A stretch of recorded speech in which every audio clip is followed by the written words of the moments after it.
വന്ദാമി.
තුමා කියන්නේ අපේ රට ජාතිය වෙනුවෙන් සටන් වැදුණු නායකයෙක්. ඉතින් ඒ ඉතිහාසයේ යට යවන්න ඕන නිසා මෙතන බන්ධනාගාරයක් නිර්මාණය කළා කියලා තමයි සඳහන් වෙලා තියෙන්නේ. ඉතින් අද වෙනකොට මෙහි සිරකරුවන් නම් නැහැ. මොකද ඔවුන් පල්ලේ කැලේ බන්ධනාගාරයට මාරු කරලා තියෙනවා. නමුත් මෙතන සිරමැදිරියේ තැනෙන්නට කලිනුත් ප්‍රේමය පිළිබඳ නොයෙක් කතා කියවුණු භූමියක් කියලා ඔයාලට දැන් තේරෙන්නේ නැති. අපි දැන් කතා කරමු ඇත්තටම මේ බෝගම්බර සිරගෙදර රැඳවියන් කොහොමද ඒගොල්ලොන්ගේ ජීවිතේ ගෙවුවේ කියලා. ඇත්තටම සෑහෙන්න දුකයි මේගොල්ලෝ මේ බිත්තිවල ලියලා තියෙන සමහර දේවල් දැක්කම එයාලා හැම වෙලේම සමාජයෙන් අම්මගෙන් ඉල්ලලා තිබ්බේ අම්මේ මට සමා වෙන්න කියලා. ඒ වචන ටික මේ හැම බිත්තියකම තිබුණා. මම මේ හැම බිත්තියකම තිබ්බ වචන අකුරක් ගානේ කියවුවා. ඉතින් හැමෝම ඉල්ලලා තිබ්බේ අම්මේ මට සමා වෙන්න කියලා. ඉතින් සෑහෙන්න වේදනාවක් දැනෙනවා මේ වීඩියෝ එක එඩිට් කරනකොටත් මට. අපි දැන් කතා කරමු බෝගම්බර රැඳවියන් ගැන. ඒගොල්ලන්ගේ ජීවිතේ කොහොමද ගෙවුනේ කියලා. ඇත්තටම මේ සිරගෙදර රැඳවියන්ට කාමර තියෙනවා 328ක්. ඉතින් මෙහි සිරමැදිරි 328ක් අපිට දැක ගන්න පුළුවන්. එතකොට 2014 ජනවාරි 1 වෙනිදා තමයි මේ බන්ධනාගාරය වහන්නේ. ඒක එක එක මත දරනවා සමහර අය මේ බන්ධනාගාරය මෙතන වැහුවේ දළදා මාලිගාව තියෙන පූජා නගරයක් නිසා කියනවා. ඊට අමතරව කියනවා මේක දැන් අර අබලන් තත්ත්වයක තියෙන නිසා තමයි මේ බන්ධනාගාරය වැහුවේ කියලා. ඉතින් 1876 එංගලන්ත වික්ටෝරියා මහරජිනගේ ඔටුන්නේ හැඩයට තමයි මේ බන්ධනාගාරය සකස් කරලා තියෙන්නේ.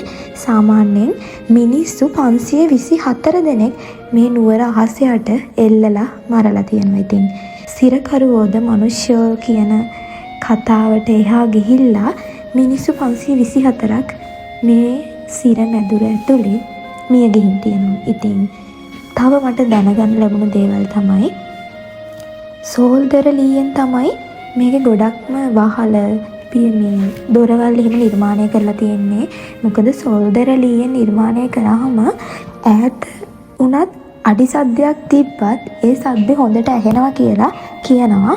ඊට අමතරව මේ සිරකරුවන්ට ස්නානය කරන්න වතුර පණිට්ටු 20ක් පමණයි ලබා දුන්නේ කියලා කියනවා. පළවෙනි පණිට්ටු 10න් නාලා සබන් ගාලා ඉතුරු පණිට්ටු 10 ලබා දුන්නා කියලාත් කියනවා. ඉතින් මේ සිරමැදිරි ඇතුලේ වැසිකිලි පහසුකම් වගේම ආහාර දෙන්න වෙනම කවුළු. සාමාන්‍යයෙන් සිරමැදිරිය ඇතුලේ කවුළු දෙකක් දැක ගන්න පුළුවන් වෙනවා අපිට. එක පැත්තක වැසිකිලි පහසුකම් වගේම අනිත් පැත්තේ ආහාර ලබා දීමට පහසුකම් තිබිලා තියෙනවා. ඉතින් මේ සිරමැදුර දැක්කහම ඔයාලටත් හිතෙන දේ මටත් හිතෙනවා. ගොඩක්ම මේ හරිම කළුවරයි මේ සිරමැදිරි. ඒගොල්ලොන්ගේ දැස් කළුවරට හුරු වෙලා තිබුණා කියලා කතාවක් තියෙනවා. තවත් මට දෙයක් දැනගන්න ලැබුණා මේ සිරමැදුර වලට එන රැඳවියන් මේ මැදිරිය ඇතුළෙත් වැරද්දක් සිද්ධ කරොත් එයාලට පනිෂ් කරන්නත් වෙනම සිරමැදිරි තිබිලා තියෙනවා. ඒ සිරමැදිරි තනිකරම කළුවර සිරමැදිරි. මේ ඔයාලට පේන්නේ ඒ වගේ පනිෂ් කරන්න හදපු සිරමැදිරි තමයි. ඉතින් මේ මිනිස්සු මේ වගේ කොහොම හිටියද කියන්න මට තේරෙන්නේ නැහැ. ඉතින් හැම මිනිස්සෙක්ටම ඒගොල්ලෝ ප්‍රාර්ථනා කරන සැනසීම ලැබෙන්න කියලා මම ප්‍රාර්ථනා කරනවා. මට වෙන කරන්න දෙයක් නැහැ. අපි හැමෝම හැල්මේ දුවන ගමනක් නෙමේක. හැමෝම හොයන්නේ සැනසීම. සැනසීම ලැබෙන්නත් පුළුවන් නැති වෙන්නත් පුළුවන්. සැනසීම නොලැබුණු මිනිස්සු සමහර විට ඒගොල්ලන්ගේ සැනසීම මේ විදිහට හෙව්ව වෙන්නත් පුළුවන්. කොහොම හරි කමක් නැහැ. හැමෝටම ලැබෙන්න ඕන සැනසීම. අපිට බෝගම්බර හිරමැදිරිය තුල එල්ලුම් ගහ දැක ගන්න පුළුවන්. වර්තමාන තත්ත්වය තමයි මේ තියෙන්නේ එල්ලුම් ගහේ. මෙතන තමයි සිරකරුවන් 524 දෙනෙක් එල්ලලා මරලා තියෙන්නේ. සාමාන්‍යයෙන් සිරකරුවන් 3 දෙනෙක් එකවර එල්ලා මැරීමේ හැකියාවක් මේ ස්ථානයේ තිබුණා කියලා කියනවා. ඉතින් මේ සිර මැදිරිය එල්ලුම් ගහ තියෙන තැන පිටිපස්සේ තියෙනවා බෝ ගහක්. ඉතින් මේ බෝ ගහේ අතු කවදාවත් මේ පෝරකේ තියෙන දෙසට වර්ධනය වුණේ නැහැ කියනවා. එහෙම වර්ධනය වුණත් ඒ අතු ටිකක් කල් ගිහින් මිය ගියා කියලාත් කියනවා. ඉතින් එහෙම තමයි මේ කතා ගොඩක් සඳහන් වෙන්නේ. අපි තව මේක ඇවිදලා බලමු. මොකද දැන් මේක විවෘත කරලා තියෙන මහ ජනතාවට. ඉතින් ඔයාලත් ඇවිල්ලා බලලා යන්න. මේක විනාශ කරන්න එපා. ගොඩාක් මිනිස්සු දැන් එනවා මේක බලන්න.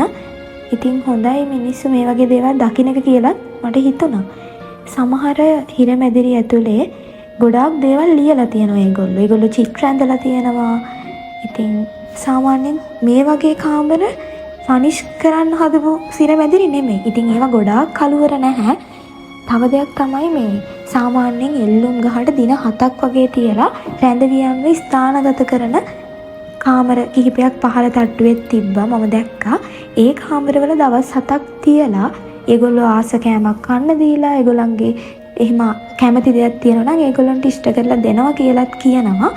ඊට පස්සේ තමයි ඒගොල්ලන්ව එල්ලුම් ගහට ගෙනියන්නේ කියලා අදාළ දවසේ අදාළ වෙලාවට යාළව අනිවාර්යෙන්ම එල්ලුම් ගහට නියම කරා කියලා කියනවා. ඉතින් හරිම සංවේදී කතා ගොඩාක් තියෙනවා මේ හිර මැදිරිය ඇතුලේ. අපි ඉතින් ගොඩාක් ඇවිදලා බැලුවා. සෑහෙන දුකයි මේවා දකින්නකොට. කමක් නෑ. ඉතින් අර මේව මිනිස්සු බලලා ඒගොල්ලෝ ඒ දේවල් ගැන සංවේදී වෙලා සමාජයට සංවේදී වෙලා මිනිස්සුන්ට සංවේදී වෙලා හරි දෙයක් ඉගෙන ගන්නවා නම් ඒක ඇත්තටම වටිනවා කියලා හිතුණා. බෝගම්බර බන්ධනාගාරයේ තියෙන විශේෂම දෙයක් තමයි මරුසිරා රඳවා තිබුණු සිරමැදිරි. ඉතින් හැමෝම ආවම මේ මරුසිරා හෙවත් 60 දශකයේ දරුණු ගරේ මිනිමරුවෙක් ලෙස සැලකෙන මරුසිරාගේ සිර කුටිය බලන්න යනවා. ඉතින් ඇත්තටම මරුසිරා කියන්නේ කවුද කියලත් මම ඔයාලට පොඩියට කියන්නම්. මරුසිරා සහ ඔහුගේ බිරිඳ රන්මැණිකා පිළිබඳව විවිධ කතා පවා නිර්මාණය වෙලා තියෙනවා. ඉතින් මරුසිරා වෙනුවට රවීන්ද්‍ර නන්දිනිය, විජය කුමාරතුංග සහ පසුකාලීන රන්මැණිකා වෙනුවට මාලිනී ෆොන්සේකා රඟ දැක්වලා තියෙනවා. ඉතින් විවිධ නිර්මාණ පවා ඕනනම් බිහි වෙලා තියෙනවා. මරුසිරා එල්ලුම්ගහට නියම වෙලා මරණීය දඬුවම් ලැබපු පුද්ගලයෙක් බෝගම්බර බන්ධනාගාරය තුල. ඇත්තටම ඔහු 1948 පන්නිපිටිය ප්‍රදේශයේ තමයි උපත ලබන්නේ. ඉතින් පසුකාලීනව ඔහු මම අහලා තියෙනවා එයා ළමයෙක්ගේ අතක් කැපුවට පස්සේ ඔහුගේ අයියාව තරවටු කළා කියලා ඔහු ගෙදර ළඟ තිබ්බ දෙල් ගහක් කැපුවලු ඔවුන්ගේ නිවස තුලට වැටෙන්න. ඒ වගේ අර හරිම ආවේගශීලී දරුවෙක් තමයි එයා පොඩි කාලේ ඉඳන්ම. පසු කාලීනව එයාගේ පියා වැඩ කරපු සාලියපුර වැඩිහිටි නිවාසයකට ගිහිල්ලා පසු ඔහු පියාට මේ පිළිබඳව පවසලා තියෙනවා. ඉතින් එතනින් පස්සේ එයාගේ ජීවිතේ වෙනම පැතිකඩක් තමයි නිර්මාණය වෙන්නේ. ඔහු අනුරාධපුර සාලියපුර ප්‍රදේශයේ පිට්ෆොකට් ගහන පුද්ගලයෙක් ගාව ඒ මාස්ටර් කෙනෙක් ගාව ඒ දේවල් ඉගෙන ගන්නවා. ඉතින් මුට්ට කර ගහන එක තමයි රස්සා විදියට ඔහු කරන්නේ. ඉතින් අනතුරුව ඔහුට හමුවන මිතුරොත් සමග රන්මැණිකා නැමැති කසිප්පු පෙරණ කාන්තාවක් ඔහුට හමු වෙනවා. ඉතින් ඒ කාන්තාව සමග ප්‍රේමයක් තිබිලා තියෙනවා කියලා කියනවා මේ ඒ රන්මැණිකා කියන කාන්තාව සමග. මොකද මේ කසිප්පු පෙරණ තැන මේගොල්ලෝ ඒ දේවල් විකුණමින් තමයි ජීවත් වෙලා තියෙන්නේ. ඉතින් පසු කාලේ මේ රන්මැණිකා කියන්නේ ළමයි 7 දෙනෙක් ඉන්න දික්කසාද වෙච්ච කාන්තාවක් කියලා තමයි දැනගන්න ලැබුණේ. ඉතින් මේ සිරිපාල රන්මැණිකව එක්ක හොඳින් කාලය ගත කරත් පසු කාලිනව මේ කසිප්පු තිප්පලේ හිටපු අයත් එක්ක පොඩි ගැටලුවක් සිද්ධ වෙලා මොහු පුද්ගලයන් දෙදෙනෙක් මරනවා. සීමන් නැමැති රන්මැණිකාගේ නෑදෑ වෙන කෙනෙක් සහ පියදාස නැමැති පුද්ගලයෙක්ව වෙඩි තියා ඝාතනය කරනවා මේ සිරිපාල නොහොත් මරුසිරා. පසු ඔහු සැඟවී සිටියත් බන්ධනාගාරගත වෙලා ඔහුට රැඳවියෙක් විදියට ඉන්න සිද්ධ වෙනවා. ඉතින් රන්මැණිකට දරුවෙක් පවා මේ මරුසිරාගෙන් ලැබෙන්න ඉන්නවා කියලා කියනවා. හිතුමතේ ජීවිතයේ ලෙස හැඳින්වුණු සුමතිපාල ගෙන් මොහු ටැටූ එකක් පවා මරුවා සමග වාසය කියලා ගහලා තිබ්බා කියනවා ඇඟේ. 60 දශකයේ භයානකම අපරාධකාරයෙක්. ඉතින් මොහු වෙඩි තියාගත්ත පවා කියලා තියෙනවා. එක්තරා ප්‍රදේශයක සැඟවිලා සිටින අතරතුර ඊට පසුව තමයි ඔහු බෝගම්බර බන්ධනාගාරයේ වෙනම සිරමැදිරියක මරණීය දඬුවම් නියම කරලා රඳවලා තියෙන්නේ. ඉතින් 1975 අගෝස්තු 5 මොහු එල්ලලා මරන්න තීරණය කරනවා. මේ රංජිත් ඒකනායක කියන පුද්ගලයෙක් තමයි මේ මරුසිරාව බලාගෙන තියෙන්නේ. ඒ අදාළ ජේලර්වලයා විදියට. ඉතින් ඔහු කියනවා මේ මරුසිරා පූසෙක් ඇති කරාලු. ඒ පූසා ඔහු ඉල්ලීමක් කරාලු පූසෙක් ඇති කරන්න ඕන කියලා. ඉතින් ඊට පස්සේ මෙයාව මරණ දවසේ මෙයා නිතරම කියනවලු මං උඹලගේ අතින් මැරෙන්නේ නැහැ කියලා. ඉතින් මරණීය දණ්ඩනයේ තියෙන දවස උදා වුණාට පස්සේ මරුසිරා නැගිට්ටේ නැහැ කියනවා. කොච්චර අවදි කරත් ඔහු දැඩි නිින්දක ඉඳිය කියලා තමයි පවසන්නේ. ගොඩක් අය කියනවා මරුසිරාව මරලා එල්ලුවා කියලා. ඒ වුණාට එවක ඉඳපු අර රංජිත් ඒකනායක කියන පුද්ගලයා කියනවා මරලා එල්ලුවේ නෑ. මෙයා කලින් දවසේ කෝපි එකක් ඉල්ලුවා කියනවා එයාට බොන්න. ඉතින් ලාගටීන් කියලා ප්‍රතිවර්ගයක් දෙනවලු ඔය සිර මැදිරිවල ඉන්න සිරකරුවන්ට නිින්ද යන්නේ නැහැ කියලා. ඒ පූසාගේ බෙල්ලේ මෙයා අර එදිනදා හම්බෙන ලාගටින් පෙති තියාගන්න නැති කියලා. මොකද ලාගටින් පෙති එකපාර 12ක් විතර එකතු කරලා අර කෝපියකට දාලා බීලා මොහු ඒ විදියටම මරණයටපත් වුණා කියලා කියනවා. ඉතින් එතකොට ඔහුව කවුරුත් මරණීය දඬුවමට ගෙනිච්චේ නැහැ. ඔහු විසින්ම ඔහු මැරුණා කියලා තමයි ගොඩක් අය කියන්නේ. ඉතින් මරුසිරාගේ කරා පිටියේ මූලික රෝහලේ ඔහුගේ හිස් කබල තියෙනවා කියලා මං අහලා තියෙනවා. ඉතින් සිරිපාල සහ රන්මැණිකාගේ කතාව ඒ විදිහට නිර්මාණය වුණා 60 දශකයේ ධර්මතුම අපරාධකාරය. ඉතින් පසු කාලීනව බෝගම්බර බන්ධනාගාරය විවෘත කරා මහ ජනතාවට. එතකොට රන්මැණිකා බෝගම්බර බන්ධනාගාරයට ඇවිල්ලා හරිම සංවේදී විදියට කතා කරා. මමත් දැක්ක ඒ වීඩියෝ. මරුසිරාගේ කතාව ඒ විදියට තමයි ඉතින් මම අහලා තියෙන්නේ. ඔයාලත් මොන හරි දන්නවා නම් කමෙන්ට් එකක් දාන්න අනිවාර්යෙන්ම. අපි දැන් යමු මේ බෝගම්බර බන්ධනාගාරයේ අනිත් සිර මැදුරු බලන්න. හරිම අබලන් තත්ත්වයක තමයි තියෙන්නේ. මේ තට්ටු 3ක් තියෙනවා. නමුත් මහජනතාවට තට්ටු 2ක් විතරයි පාවිච්චි කරන්න පුළුවන්. ඇවිල්ලා බලන්න. කියන්න ඕන අර ආගමික පැත්තට ගොඩක් ලැබියාවක් තිබිලා තියෙනවා සිරකරුවන්ට වන්දනාමාන කරන්න. ඒ දේව රූප තියෙන කුටි තිබිලා තියෙනවා. බුදුහාමුදුරුවෝ වන්දනාමාන කරන්න ඒ කුටි තිබිලා තියෙනවා. ඒ දේවල් මේගොල්ලන්ට තිබිලා තියෙනවා. ඉතින් හරිම අඳුරු ස්වභාවයක් තමයි තියෙන්නේ. මියදෙන්නට පෙර මියදුනුන් දැක නුවරම ඇඬුවාදෝ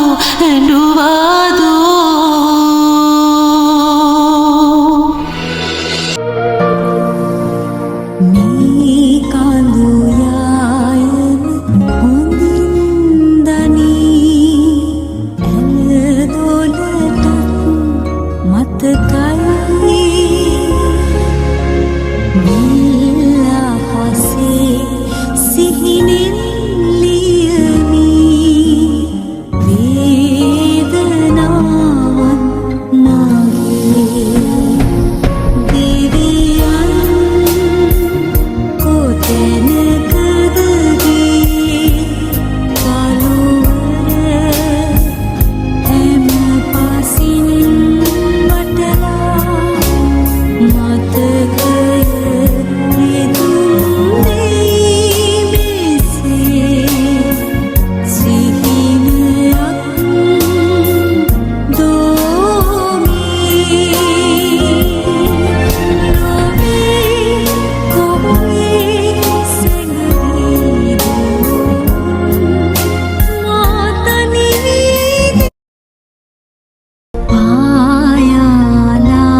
අයියා කියනවා නංගි පව් කියනවා. පොයම් අපේ නම් මේ විලාමේ පව් සියල්ල දරුවන් කියයි අපි මව්පියෝ නෑ.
බයි.